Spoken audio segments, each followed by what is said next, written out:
Hello, everybody. This is Todd with Duct Tape Hanger. I did a really good, well, I don't know if I'd say good, but my first blooper. I made a long video explaining how I set up all the linkages on the ailerons and the rudder, and I forgot to turn the camera on. So this is going to be more of an update video then. I got pretty in-depth in that one. I was probably 30 minutes into it before I realized I forgot it. And that's just the way it goes sometimes. It's a good thing you don't have to pay to subscribe for all this great high quality content. Got all the servos in except for throttle. Ailerons, flaps, rudder, elevator, all working. I'm going to go ahead and turn it on and show you what we got.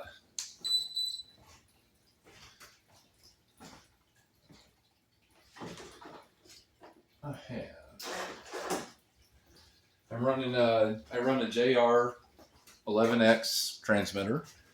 It's been one of my favorites for quite a few years. I'm still pretty old school when it comes to radios, so hard for me to beat it. Got ailerons are working, elevator working, rudder working, and flaps working, which I am going to set the speed on those. I'm going to slow those down. I like flaps to move slow.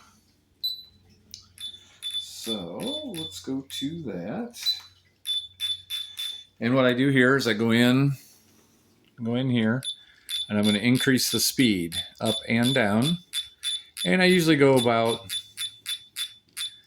3 3/4. Usually 3 3/4 seconds is enough.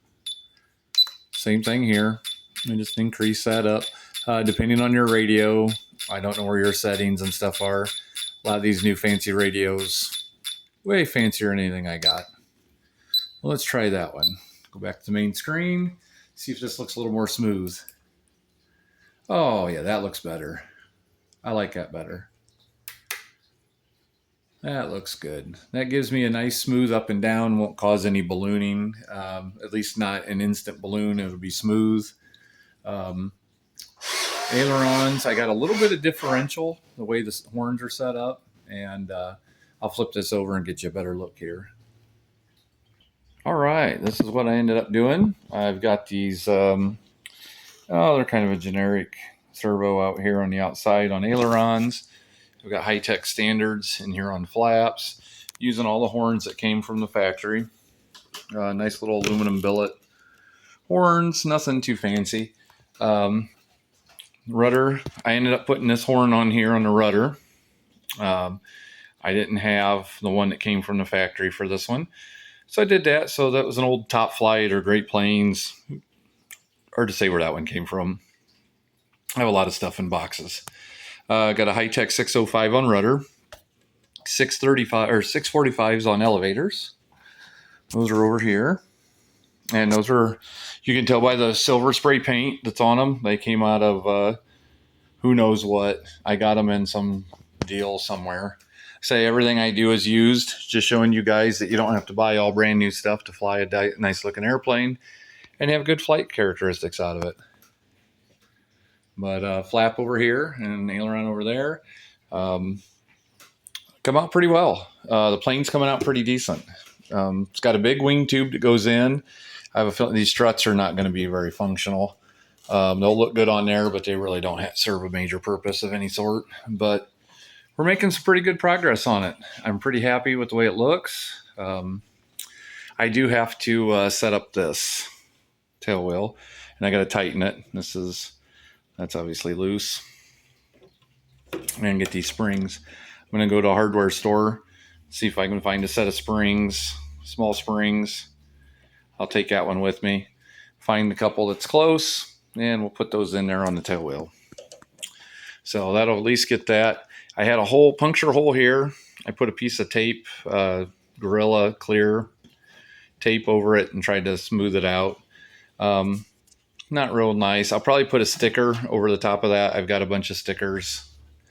Might say EAA or something, who knows what it'll have on. It won't be anything that's going to really distort anything off of this plane whatsoever. I'm going to try and keep it looking as classy as possible. I do not have the side windows.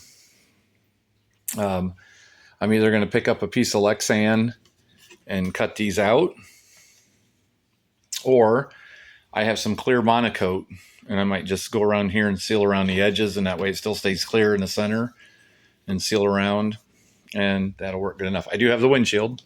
It's kind of warped and twisted, so I'm going to probably have a hard time getting that glued in there right, but lots and lots of painter's tape. Painter's tape is your friend with trying to form it and glue it.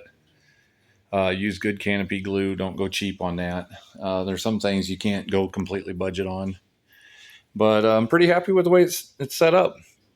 So this is the update for now. We're getting closer. Next step's going to be installing an engine, my G38. I'm going to get that here. Show you what I got. And G38 on electronic ignition. It's got an RCXL ignition on it. I am going to use a Bennett cup mount. I'm probably going to have to, you see there's a ring in here. This is obviously the bottom of the airplane with this upside down. You see that ring in there in the back here. I'm going to have to grind that out for the muffler because I'm going to, even mounting this engine flush in here on the firewall, it's going to stick out. The prop's going to probably be 3/4 of an inch out, which is quite a ways, a little farther than I like, but it'll be okay. So it'll be all right. We're going to make it. So let's hope for happy skies when it's time. I think I'm really going to enjoy this one. And then we've got plenty of more projects to work on. So, all right, guys, thank you. I appreciate your support.